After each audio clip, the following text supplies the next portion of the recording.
Kisubi siragirangako okukwata mufumbiro ate siragirangako omuntu yenna nti kugamba nti oba katugambe siragirangako omuntu yenna okukwata mufumbiro simumanyi okujjako kumuwulira nga akubye okujjako kumuwulira nga akubye essimu ku mativi oba ku radio oba okumuwulira nga ali ku programu ate nze sibawuliriza nannyo naye mufumbiro ebyamukwasa abimanyi n'abamukwata abamanyi amanyi n'omusango gwe gye guli naye nze era sirowooza nti ndiba ntudde wange ne baŋŋamba ŋŋende mpa obujulizi ku mufumbiro kwegamba sikirina kubanga kakati oyo muntu wakubiri nga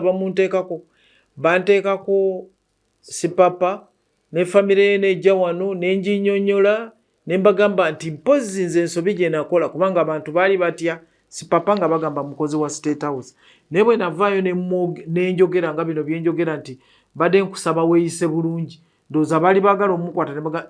ekitegeeza ono si mukozi wa State House ekyo kiyinza okuba nga yensobi gye nakola naye nze siragirangako okukwata sipapa siragirangako kati mwami mufumbiro ayina ensonga ze zamukwasa kubanga bagamba oba bikwataga ebintu bingi nze byesimanyi kubanga sibibuuzanga na kubibuuza okutegeera naye nga siragirangako okumukwata nze okunvuma tekindagiza